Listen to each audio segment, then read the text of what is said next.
I wanted to get away from it all. And it was probably a dumb idea going alone. There wasn't a single soul for miles. And 3 hours in, yeah, it was getting scary. But I just wanted to walk gently in a direction and not know where it ended. Drown out the noise in my head. There were things I needed to forget. The death of my father and where the hell my life was going. But the opposite happened. I kept thinking about it. There wasn't a single soul, yet everything was alive and breathing. And it was all watching me. The silence pulled out these knotted memories, unfurled them, played them over to me again and again. And then they stopped. And this chill freshness filled my lungs. And a cold kiss on the tip of my nose and a warm hug from the sun. And in this isolation, I allowed myself to feel emotional. Wow. Oh my God. Absolutely speechless. Oh my God. And it felt amazing. It was healing. Here's the top. Let's go.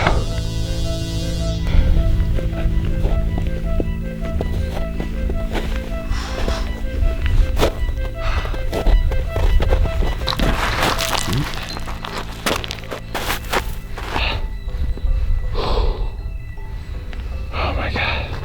Eat. Oh, it's hard to keep my camera still. It's freezing, one. Oh my God. It's literally crazy. See, this is what nature does. She's so generous, never asking for anything in return. Nadir's in Pakistan, baby! Yeah, buddy! Woo! I stood staring at this emptiness. Woo! And when the voices in my head quietened, Hello! I could finally hear that she was hurting too.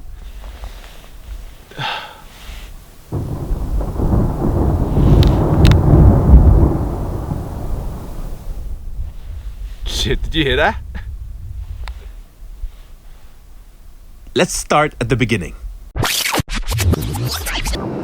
you ever seen a more beautiful runway than this? I have never, ever. I'm in Gilgit, Baltistan. Historically, the region has always been under the rule of various tribal families who trace their origins to the steppes of Central Asia, Tibet, and beyond. The people here have entirely their own culture. Their reign, however, has constantly been interrupted by foreign superpowers, be it the Dogras, the British, or the Pakistani government. The region has often been overlooked by bigger empires, and the needs of the people have been ignored. The irony is this neglected, isolated land now finds itself on the front lines of all of our futures. First things first. Want to learn more about a culture? You have to eat. Yo, this is like my dream. Literally just being able to like sit and watch him do his thing. I'm learning so much. This is iyagi. It's layered local greens in chapati dough, but it's a Tibetan technique. It's like a balti lasagna, or fasanjoon, which is historically Iranian, somehow made it here. It's thick and silky, but there's no dairy. Instead, crushed walnuts give it its creaminess. Spicy, creamy, and rich. And even the local biryani, taken from the Mughal kitchens, but made with local buckwheat chapatis, which are sliced into strip-like noodles instead of rice. See, the culture is a unique mix of so much influence over time, and the food is telling us this story. Look, first impressions. It's beautiful. There's a lot of color in it, which I really like. Do you know the chef's right behind you and very curious? What was it that? Everything is incredible. It's interesting to see how like the local ingredients have affected the cuisine. There are some things I'm familiar with, but they're cooked in a completely different way. All of that is because they've been cooking with what they have readily available around them. Why food is so important in this kind of context is that you really get the story of the land. Like me and Aisha tasting Tibetan influence, we're tasting Central Asian influence, we're tasting the Kashmiri Desi influence. So what we're seeing here is a kind of roadmap to the culture and the kind of people that come in and out and influenced it. Food tells you a story, man. And we're kind of tasting it right now. I finally set off on the road with a good friend and fellow foodie, Aisha, who joined along with me for a couple days. What are you seeing? Mountains, sand, I see snow. I see a lot of mountains. I see... Oh shit, I see Godzilla. I mean, most of that was true, but what we did see was truly some of the most breathtaking nature my eyes have ever seen. Get it!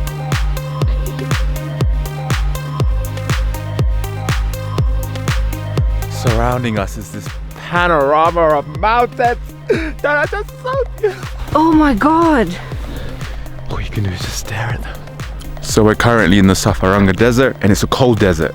It's insane because there's so many natures colliding at one point. There's sand, snow, there's jagged rock, there's mountains. So it kind of all collides into this beautiful mess. There's the brown of the sand, sheet of white silky snow, and it's all just really freaking beautiful.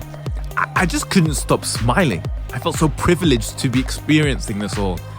But despite the beauty, I'd come here because I'd heard things were actually seriously bad. So I met up with a friend and a climate specialist, Ilyas, to learn more. When I was young, when it snowed this much, it used to be like, this high, something like a feet high. But it's like this. It's abnormally hot for a day of February, This year, the temperatures only fell to -8, -9 in Skardu. We have seen some like really erratic patterns when it comes to rains. So sometimes what happens is if there is a glacier, this is the glacier, this is the, end of the glacier, and then a lake sort of forms here, and then it keeps on eating away at the sort of natural dam which has been created by ice and snow, with suddenly this thing crushing down the community, Flash floods are so fast that it comes and it just like, it doesn't give you any time. Entire families were buried inside rubble. And they've been called the worst floods in Pakistan's history by the country's Prime Minister. In 2022, Pakistan was inflicted with devastating floods as a result of unprecedented monsoon rain. 1/3 of the nation's land is underwater. And over 33 million people were affected. Many lost homes, livelihoods, and loved ones. It is the poorest people being affected the most due to the alarming shift in climate. In response to the changing climate, agencies at the Aga Khan Development Network are working alongside local communities to improve climate resilience and retain their livelihoods, including supporting the government's initiative to plant 1 billion trees in Baltistan. Yo guys, so we are currently at a reforestation project. There's a huge initiative to plant 1 billion trees in Pakistan. I think this is one of the most important projects Pakistan has taken, creating like new ecosystems. The town of Skardu doesn't get electricity for more than 4 hours on average. If you don't have electricity, so people will need something to warm their homes, especially in these kind of harsh environments. They'll cut down the trees and then use the trees as like fuel wood. People are poor, they need something for themselves and for their families. The second initiative is a greenhouse project enabling financial independence for women, but also crops throughout the cold winter. So interesting, I've just been told that the temperature in here is about 21 degrees, as you can see over here, Celsius. Outside it's like it's freezing, which enables lots of biodiverse plants to grow in a very confined space.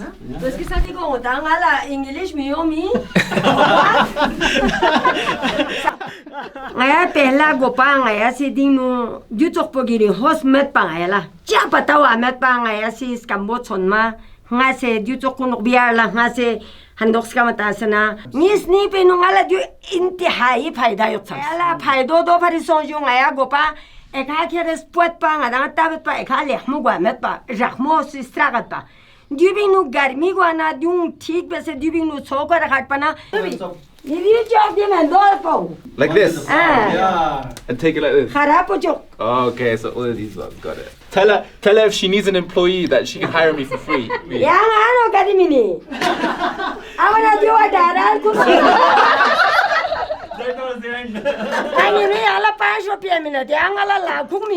Tell her I'll work for her for free anytime she wants.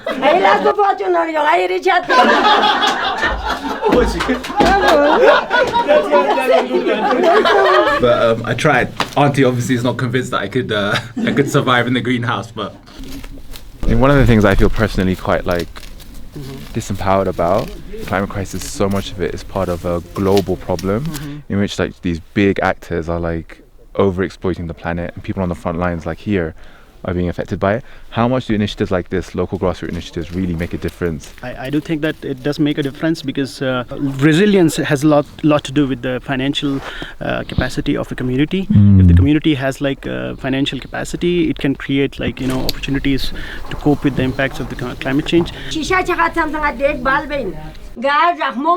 Plastic tamin, yung husyari ben. Hoshi wana diugama ben.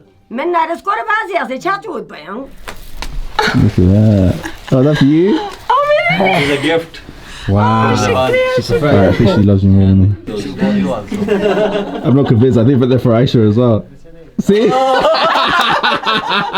Why does she love Aisha and not me? This is the first time this has ever happened. Who gave you those? I forgot her name. Oh my god. Nadir thinks that all the aunties love It's him like so much. 20 Nadir, one you, okay? You know what? The one auntie that liked you more than me. You're so happy, I can tell. She literally like doesn't have any words. But in terms of the broader picture and the strategic picture, I don't think and I don't see anything being done can be done by the local communities or even by the government of Pakistan, because we don't have the diplomatic leverage or the international clout to go and tell like the big countries do this or that, Yeah. So we can just go and tell them this story that our people are being affected by this in a real bad way. What are the reasons it's getting warmer that you've witnessed? It has more to do with the Western countries, because we know that the Industrial Revolution burnt so much fossil fuels that the amount of carbon dioxide in the air, gases which are responsible for greenhouse effect, have increased so much that now it is like almost out of control. Pakistan has said it's at the ground zero of climate change. Despite their carbon footprint being less than 1% of global emissions, richer countries have a responsibility to help the nation because they've caused climate change. Local communities were working hard to fix a problem they had nothing to do with. See, Pakistan had wrestled away from the yoke of colonialism, only for its people to still be suffering from the climate implications of that legacy. Because there is so much historical amnesia about what the empire really entailed. The fact that Britain financed its industrial revolution and its prosperity from the depredations of empire. Put simply, the Brits left many years ago. But today, CO2 emissions from the practices of the global north are still impacting the land and the people of formerly colonized regions. But if you observe the culture here, the intricate wood carvings, the buildings that blend into the horizon, the local food, you realize that the people have historically harmonized with the land. They intuitively use regenerative materials and climate-friendly methods. See, sustainability isn't a buzzword here. It had always been fundamentally a core part of the culture.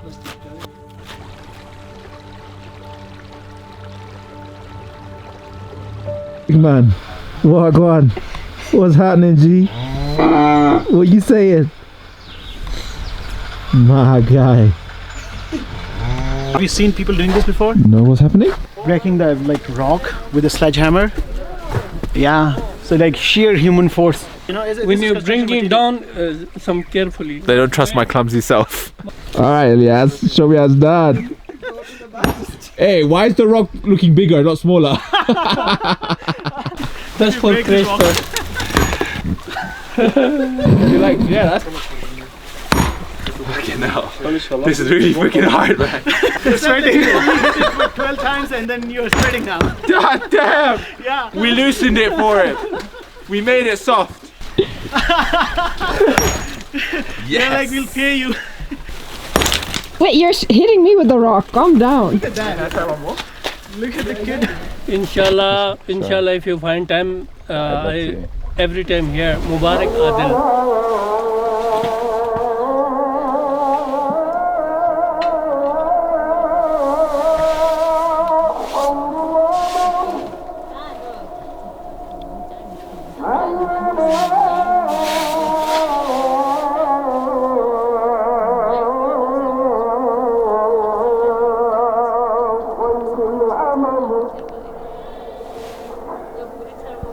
Guys, now we're outside the old Kaplu fort.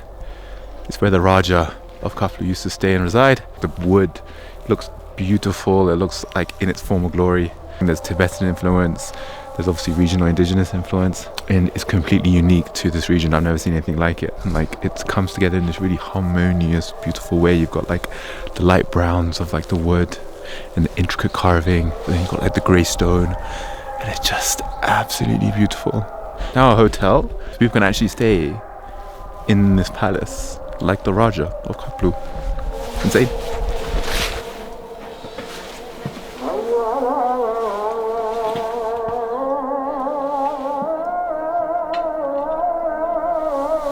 Currently outside the Chakshan Mosque, and it's so beautiful. Look, it's not grand, it's not like huge, monumental. It wasn't built by some incredibly rich king or emperor somewhere. It was purpose built on this mountain in old traditional ways that don't exist anymore. And every little nook and cranny has some sort of granular detail that just shows how much effort and how much love went into it. I'm really like blown away by how stunning it is. तो क्योंकि ये मुतबरिक जगह है, उन्होंने अपने साथ मेमार तरखान लेके आके बावजूद इस मस्जिद की तामीर की तकरीबन 100 साल में पाई तकमील तक पहुँचा है. तो मेरे ख्याल में आज का कोई आर्किटेक्चर, कोई डिज़ाइनर, कोई ये नहीं बना सकते हैं. ये अल्लाह के वलियों ने बने. उस वक़्त इतने फैसिलिटीज़ नहीं थे, इतने औजार भी नहीं थे. इसके बावजूद ये नक्श निगारी उस ज़माने का. इसकी पेंटिंग बाद में हुआ है, बाद में हुआ है. बाकी ये सारे लकड़ी के बने हुए हैं. इसमें अखरोट और शहतूत के लकड़ी लगा हुआ है. केरे से कीड़ा नहीं लगते इसमें. You know, like there are very few places when you pray in them you actually feel spiritual. This is definitely a spiritual place. Being able to see nature in its glory and be able to worship a higher power in that space, observing creation and life is something special. It's so beautiful, so beautiful. Wow. I sat here in this mosque looking at the panorama of nature. This was a space built, inspired by something transcendental, powerful, spiritual. The way it humbly perched on this hill as if it was bowing to the mountains themselves. The last 100 years, the global north sidelined spirituality. Capitalism had become its religion and caused the climate the same damage as the last 1,000 years. You know, growing up, whenever I would share I was religious, you felt an air of judgment. But these days, things are different. A new generation is adopting it. Terms like mindfulness now express an emerging spirituality. But is popular culture just finally understanding something our cultures have always intuitively known? That nature and spirituality have always been inextricably linked and help us understand our role as custodians of this gift of a planet. We took to the road for a long drive to Gilgit, but of course, we ate everything on the way.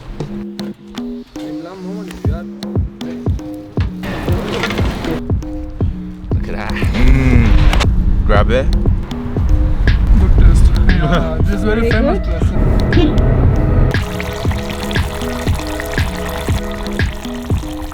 One of my favorite meals I've had because you can. She's eating a lot. So has he? He's eaten most of my. In the kitchen of this restaurant that we're eating at, just because I love to see how they're preparing it. We have Mamtu over here, we have Daudo over there. I arrived in Hunza and it was gorgeous. I walked around, I smiled a lot, people smiled back. I met people, made friends, had lots of chai, and I ended up staying a lot longer than I planned. A lot longer. See, I was adopted by a family, learned to cook dishes, and an auntie taught me how to sew. The men did laugh at me, so I did some manly chores and changed a few tires and played some mountain cricket. I was just shocked how quickly I felt at home. We're here to meet a girl called Mahanur. She's this incredible 4-year-old. We are whole family proud on him. And over time, the villagers stopped treating me as a passing guest and invited me into the real intimacy of their culture. I love you. I love you. Yeah.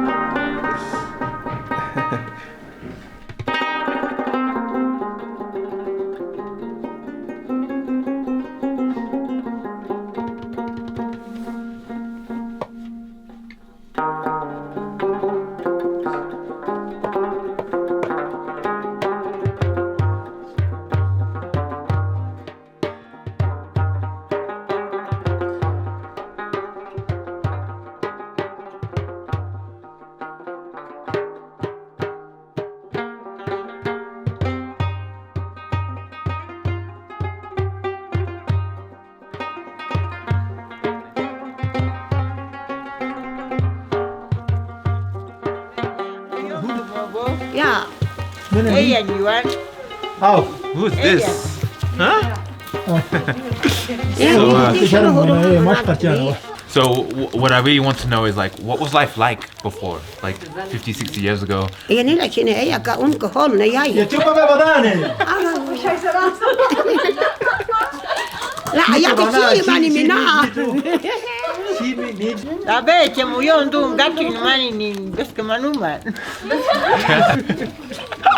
She's become shy because we have a bit of an audience actually over here, so. Ya la tagali pan aisan be. Awa tagali pan aisan utilo la na. Mi mesa de bila ya tagali mi ma de mesa de bila. Ya gakai wa shaban ko de gakai shapika pim katu apim. Ya mi ti apim gosam na da etum mil tak akalu mai bim bua kawoto shite akalu mai bim ma petin yarun zamana ul basam lun sebaina yarun zamana ulo shapika pim kam dori bilum baru gal ke chabam kak te pak si chabam hari shapik si chabam da hal bimane guru shapiki mai bim kuyes mu chap se cham mulida mu cham ya rahat bilum siyase daltas bim mil tas bim mu dalda tapo tiune dele tapo etro tapi ya aso ya yo chaba So I really wanted to learn local food here in Northern Hunza, and we've come to this super nice sweet Baji who's cooking in her kitchen here, and she's allowing me just to witness and observe how she's cooking some of these local foods that I've never eaten in my life. Cheese. Oh wow. Can I see one? Cheese. Can I see one? There's no preservatives, there's no storage, so somehow make the milk last as long as possible so they make it into cheese. So what she's done is basically boiled the cheese here. The cheese, the liquid broth of the cheese that's been rendered down. Masdar. Yeah. It's delicious. It's literally like, it's almost like a lemon lime kind of vibe about it. It's really acidic. So she crumbles the chapati that she just literally fried. I imagine the bread is literally absorbing all that acidity and that flavor from the cheese. And you put a little bit of apricot oil and you pour it on top. Can I? There we go. Okay, let me try. Thank you. Wow, that is insane. That is so delicious. Masdar. Bahut masdar. Thank you. Holy cow. Finish the whole thing.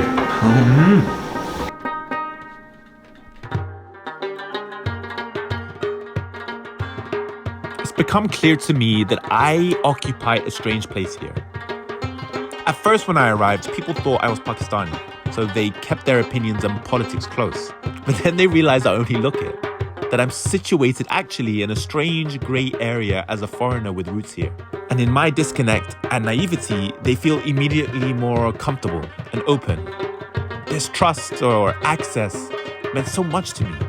And my friend Ijaz shared with me issues I wasn't even aware of. That rampant development threatens the land. Wealthy Pakistanis from Karachi, Lahore, and even foreigners are investing in developing a luxury tourism industry here, but without consulting the local communities who are emotionally and ancestrally invested in it. And the people are concerned. Pakistan's government has been widely criticised for ignoring the urgency of climate change and not building enough preventative infrastructure. And now, newly formed glacial lakes have become tourist attractions. Developers have been given permission to build hotels on the banks of swollen rivers with disastrous effects. Right, guys, we're here outside the Atabad Lake. Now, this lake is absolutely stunning. It's beautiful. When the sun hits it, it reflects and you see the kind of snow-capped mountains. And of course, there's like a 5-star hotel over there called the Luxus. And a lot of people come to enjoy like a luxurious, comfortable time. Now, another thing, a bit morbid and a bit sad, is that actually this was the site of a landslide about almost 10 plus years ago. And the village that was like literally situated on this mountain was totally disappeared, totally submerged in this landslide, and about 20 people were stuck underneath these rocks. Now, it's a beautiful sight, but it's also a site of tragedy and a lot of sadness. And for me, it's a bit bizarre that like there is a 5-star hotel sitting right here where lots of people have perished and passed away as a result of increasingly harsh climate in the region. And this is what happens, and a lot of foreign investment is coming into this region, not really taking into consideration the local history and what this place means to people. It's a bit weird for me personally that a site where there's a lot of tragedy is now a bit of a luxury spectacle. I do believe outside forces have to be held accountable for the state of the climate here. And I know this isn't a popular opinion, but how do we reconcile our own negligence? Are we bad Pakistanis? Yes, of course, what colonialism did was awful, but if we're disregarding our own people and nature now, what chance do they stand? That's right. Yeah. So here at the Hopper Glaciers, you can see it's these beautiful rock formations created by the ice. It's absolutely stunning. It's like Jurassic almost. It looks like dinosaurs coming out of the ground. There's lots of littering. Yeah. So when people just throw a lot of garbages downstairs, so it's affect a lot. So you can see the line of the glacier over there. Yeah. It's from the olden time, but now it's going. It's melting down. Melting down. Over here, that's where these glaciers would have been before in the past, and they're disappearing. They're melting. We just stopped off at Hopper for a quick coffee. Me and Ijaz were just talking about what you're witnessing right now is lots of concrete block buildings. Ijaz was telling me that like what you'll see in the next few years there'll be even more, and it's taking away from the kind of natural beauty. So why don't people? You're telling me that people could use wood if they wanted. Could use wood, yeah. So why are they deciding to make it out of this concrete? Some people want money much quicker. Right. Than they do. People want quick turnover on money, right? Ultimately, that's the biggest like incentive.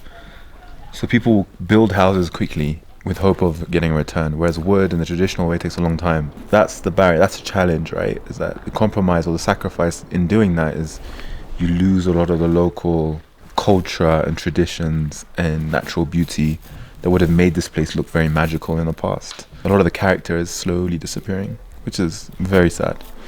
Decades of battle against the forces that affect our climate have left the people poor and desperate. And understandably, they are willing to sacrifice anything for their basic survival.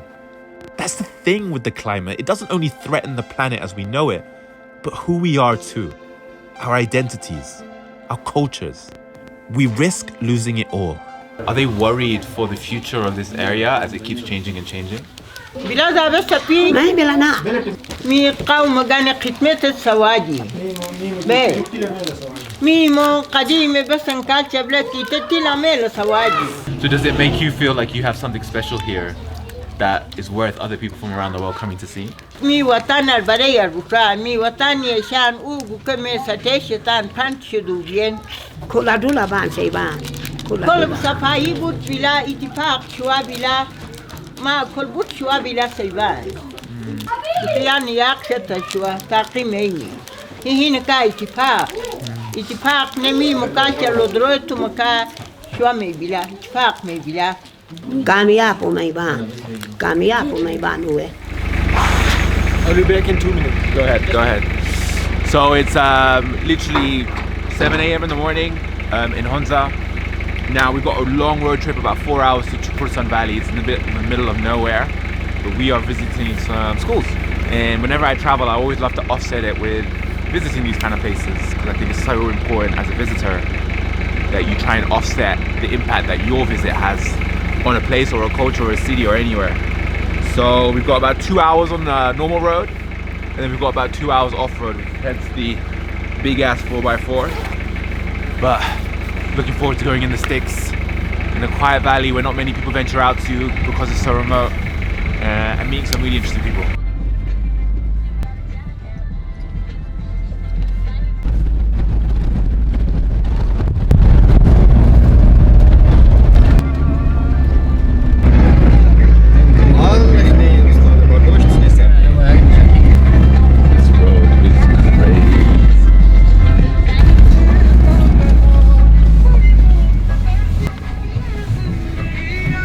My guy, honestly, there were times in that drive I thought, you know what, it's better I close my eyes. Salam alaikum. 20%? Yeah. Oh, It's my game. Thank you, bye. This is Chapursan. This is Chapursan style. Yes, Chapursan. Kermin. Thank you. Very nice. How are you, Baijan? Kya hal hai? Yes, sir. Alhamdulillah. Welcome. Nice to see you. Thank you. It is. I haven't stepped 2 steps onto the place yet, and I've been welcomed with a beautiful gift. Suits me.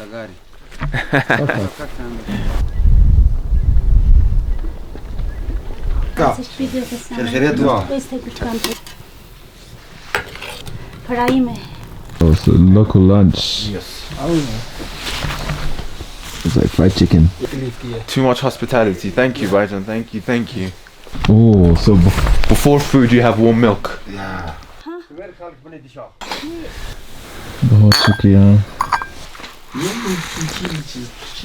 It's like honestly, that is like the sweetest milk.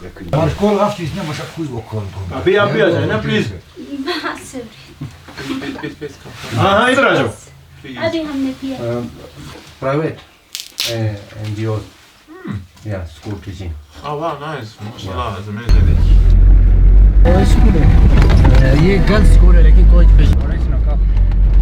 The game's getting really serious now. Okay, cool. So I need boys here. Come follow me. Here. In a line, right? Girls, I need you. 1, 2, 3, 4, 5 here. Girls here. There we go. Now this is the line. Boys, look at the cheating already. Ustaz.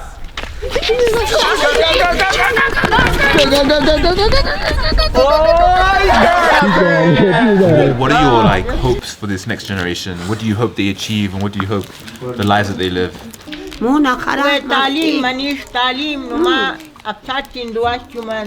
Teacher shumai man taqi manuma ka watana rija talim yon tum talim.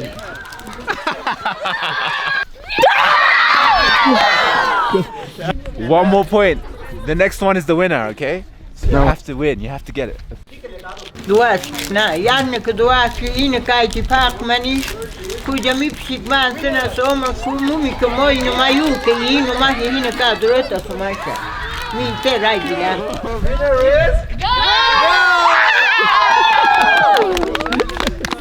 Nice.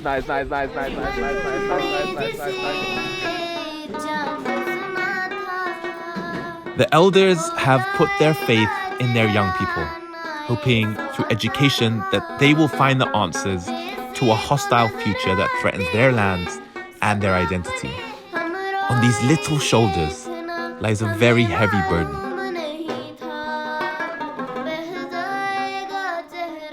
You as someone who's born and raised here, you must find it incredibly frustrating that like people still don't believe climate crisis is a thing, for example, or like don't really care about it in their own lives, but like you're witnessing it every day. It's interesting because you have to see it to believe it. I mean, like we are seeing it, so that's why we can believe it. You know, a lot of people are, especially in the West, they're immune to this.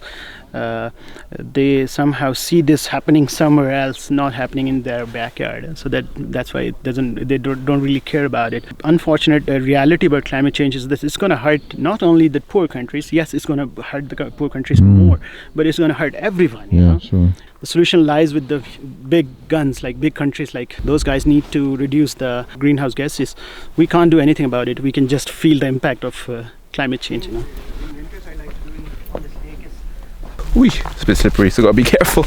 Oh no, we're at the upper Couture Lake. It's quite treacherous though, it's quite steep. Whee, it's slippery. Ilyas, who's taken us here, knows the people in this village, and they kindly offered to take us on a boat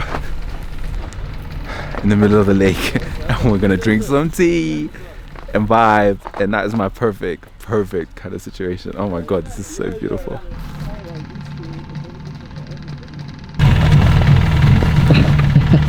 This is the point we just push her in. Fine, I'll go have a great time. And we leave her in the middle of the lake. We don't wanna bite. You could just push her away. Oh, Elias, this is a treat, man.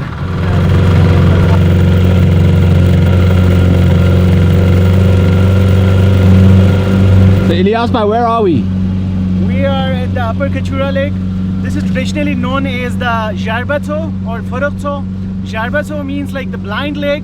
So the very idea of the blind lake is that you can't see water coming from anywhere inside here, you know. Wow. And there's no like spillway of this lake as well.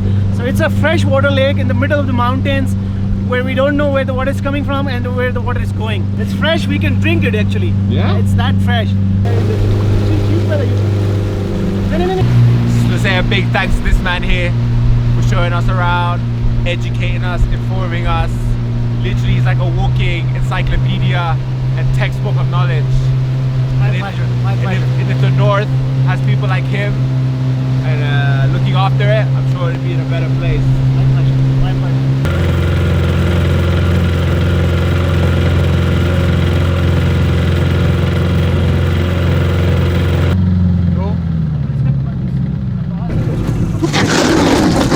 Oh shit! This is where the lake is frozen. That's crazy. Wild.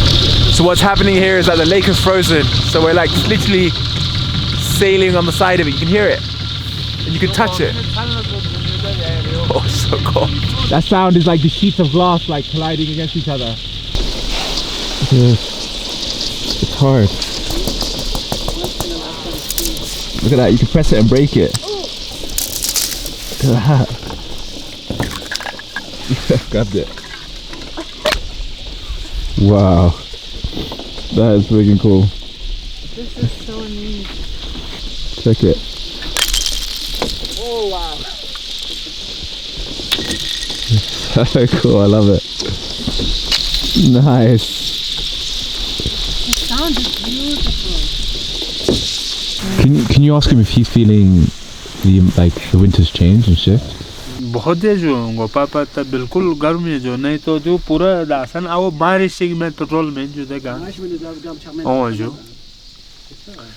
बारिश में ना दे किस्ते तामयन में तो जो या ननिंग आओ तक थोन से जो है ना छोंचे खर्च पा या दिविक तो हुआ ये है खर्चा दी छोंचे से तो मैं दे ना जो गोंदे सुन जो दे रहे मौसम को खुशक सोन जो दे मानो को फिर सुन जो ayo ehta khalid bojo dehne tayang wa manjuta. I think that is like a typical kind of 20 minutes, half an hour here is like you're blinded by this immediate beauty and then you learn a little bit about the reality and how the climate is shifting so fast and then you kind of, the sadness hits you of it a bit, doesn't it? This place is so beautiful but it's also like changing so rapidly fast. For the people that live here. Traveling through Gilgit, Baltistan and witnessing the impact of the climate crisis, I've learned some difficult truths. That you can't be serious about fighting for the climate without being a humanitarian, observing the melting glaciers, poverty and destruction. Because the hard truth is that the global north never really cared about the people here. Climate negligence is just the follow-through from its colonial history and legacy. I realize now the world needs a reminding of the humanity here. The child's laughter, the brotherhood, and a grandmother's embrace. The hospitality and the warm greetings. And the innocence. And perhaps saving the planet starts with caring about the people in it.